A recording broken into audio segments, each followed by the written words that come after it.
Good morning. Today's September 23rd. And all right, so we're in a period of restoration. First return to Jerusalem, and we have a commentary, and there's quite a lot of commentary here. So the rise of the Persian Empire will prove to be a real blessing to the exiled nation of Israel.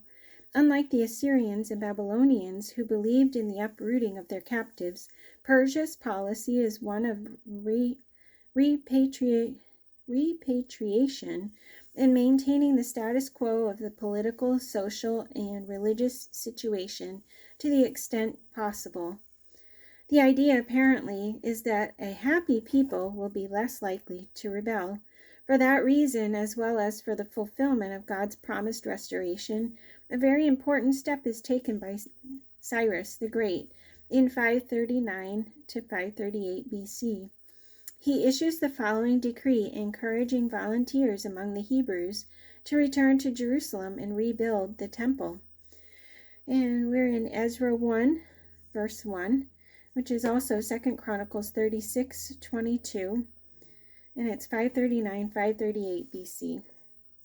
In the first year of Cyrus, king of Persia, in order to fulfill the word of the Lord spoken by Jeremiah, the Lord moved the heart of Cyrus, king of Persia, to make a proclamation throughout his realm, to put it in writing. This is what the Cyrus, king of Persia, says. The Lord, the God of heaven, has given me all the kingdoms of the earth, and he has appointed me to build a temple for him at Jerusalem in Judah. Any one of his people among you, may his God be with him, and let him go up to Jerusalem in Judah and build the temple of the Lord, the God of Israel, the God who is in Jerusalem. And the people of any place where survivors may now be living are to provide him with silver and gold, with goods and livestock, and with free will offerings for the temple of God in Jerusalem.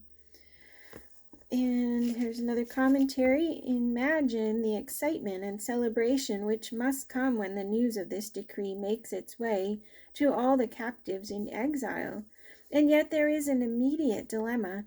After over 6 decades away from their homeland, the people of Israel are pretty well entrenched in the Babylonian-turned-Persian society.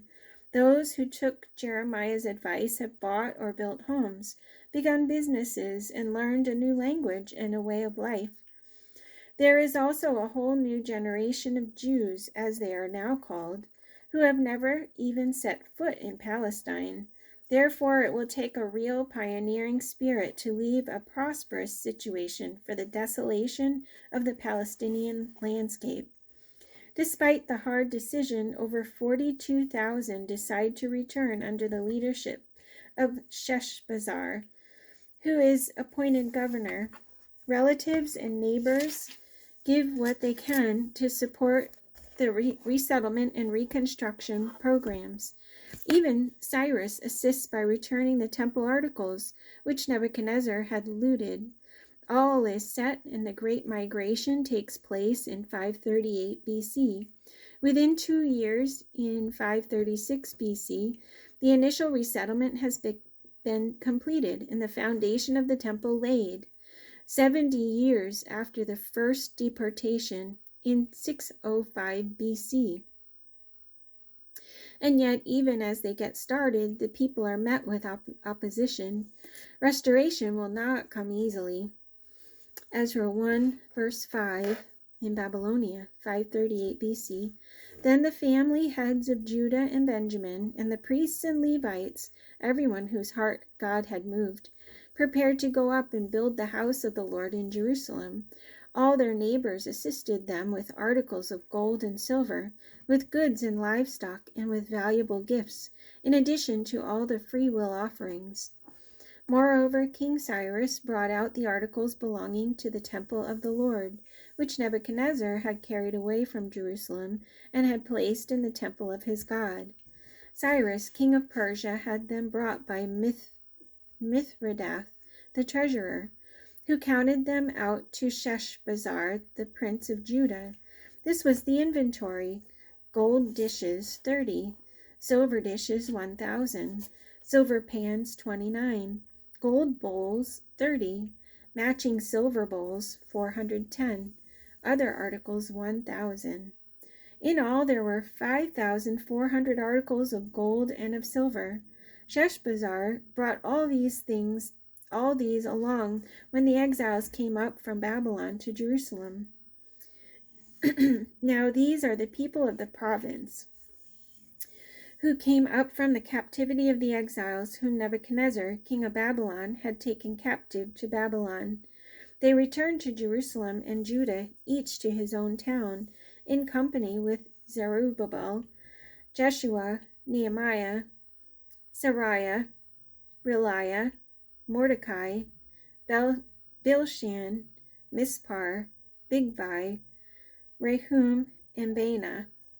The list of the men of the people of Israel, the descendants of Parosh, 2,172, of Shephatiah, 372, of Ara, 775, of Pahath Moab, through the line of Jeshua and Joab, 2,812, of Elam, 1,254, of Zatu, 945, of Zekai, 760, of Bani, 642, of Bebai, 623, of Asgad, 1,222, of Adonikim, 666, of Bigvai, 2,056, of Aden, 454, I'm a little dyslexic today, of Adar, through Hezekiah, 98, of Bezai, 323, of Jorah, 112, of Hashum, 223, of Gibar, 95, the men of Bethlehem, 123, of Netophah, 56, of Anathoth, 128, of Asmaveth, 42, of Kiriath Jearim, Kephirah, and Beeroth, 743, of Ramah and Geba, 621, of Michmash, 122, of Bethel and Ai, 223, of Nebo, 52, of Magbish, 156, of the other Elam, 1,254, of Harim, 320, of Lod, Hadid, and Ono, 725, of Jericho, 345, of Sanaa, 3,630. The priests, the descendants of Jediah, through the family of Jeshua, 973, of Immer, 1,052, of Pashur, 1,247, of Harim, 1,017.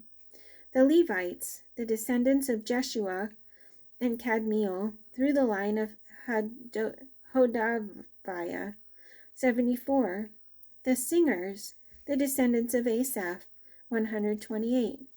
The gatekeepers of the temple, the descendants of Shallum, Adar, Talmon, Akub, Hatita, and Shabai, 139. The temple servants, the descendants of Ziha, Hasufa, Tabaoth, Kiros, Saiha, Padon, Lebanah, Hagabah, Akub, Hagab, Shammai, Hanan, Gidel, Gehar, Reiah, Rezin, Nekoda, Gazam, Uzzah, Paseah, Besai, Asna, Meunim, Nephusim, Bakbuk, Hakufa, Harhur, Bazluth, Mahida, Harsha, Barkos, Sisera, Tema, Neziah, and Hatifa. The descendants of the servants of Solomon. The descendants of Satai, Hasaphereth, Peruda, Jala, Darkon, Gidel, Shephatiah, Hatil, Pokereth, Hazzebaim, and Ami. The temple servants and the descendants of the servants of Solomon, 392. The following came up from the towns of Tel Melah, Tel Harsha, Karub, Adon, and Immer, but they could not show that their families were descended from Israel. The descendants of Deliah, Tobiah, and Nekoda, 652. And from among the priests, the descendants of Hobiah, Hakaz, and Barzillai, a man who had married a daughter of Barzillai, the Gileadite, and was called by that name. These searched for their family records, but they could not find them, and so were excluded from the priesthood as unclean. The governor ordered them not to eat any of the most sacred food until there was a priest ministering with the Urim and Thummim. The whole company numbered 42,360, besides their 7,337 men servants and maid servants. And they also had 200 men and women singers. They had 736 horses, 245 mules, 435 camels, and 6,720 donkeys. When they arrived at the house of the Lord in Jerusalem, some of the heads of the families gave free will offerings toward the rebuilding of the house of God on its site. According to their ability, they gave to the treasury for this work 61,000 drachmas of gold, 5,000 minas of silver, and 100 priestly garments.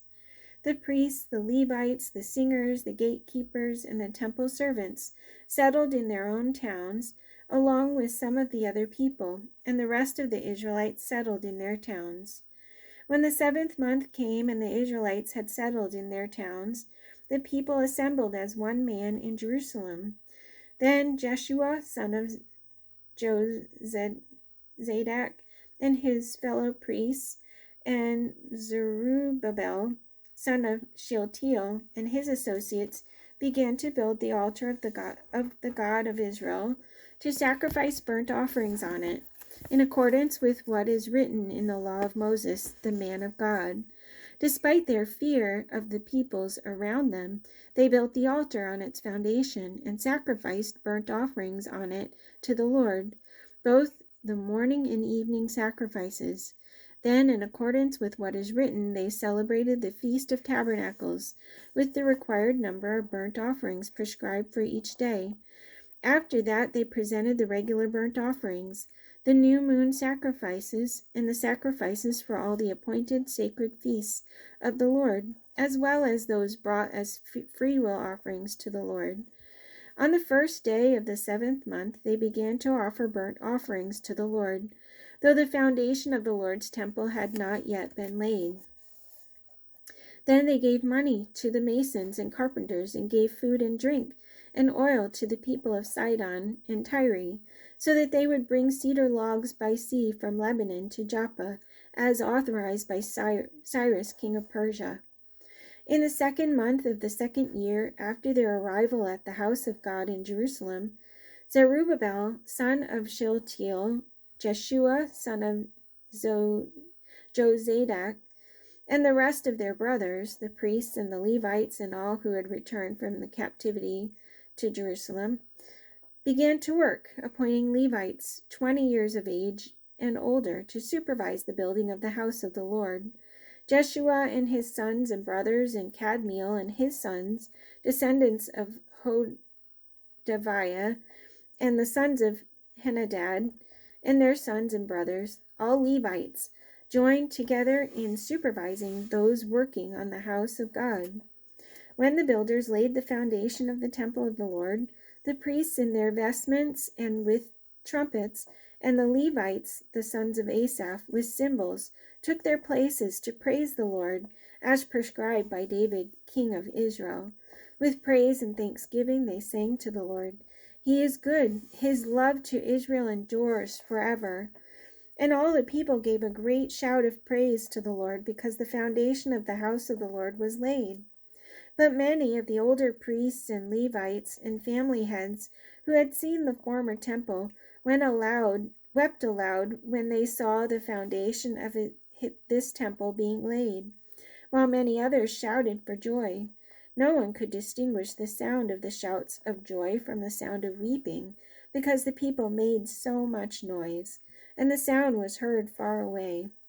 When the enemies of Judah and Benjamin heard that the exiles were building a temple for the Lord, the God of Israel, they came to Zerubbabel and to the heads of the families and said, "Let us help you build, because like you we seek your God and have been sacrificing to him since the time of Esarhaddon, king of Assyria, who brought us here." But Zerubbabel, Jeshua, and the rest of the heads of the families of Israel answered, "You have no part with us in building a temple to our God. We alone will build it for the Lord, the God of Israel, as King Cyrus, the king of Persia, commanded us." Then the peoples around them set out to discourage the people of Judah and make them afraid to go on building. They hired counselors to work against them and frustrate their plans during the entire reign of Cyrus, king of Persia, and down to the reign of Darius, king of Persia. All right, that's it for today. Have a great day. See you tomorrow.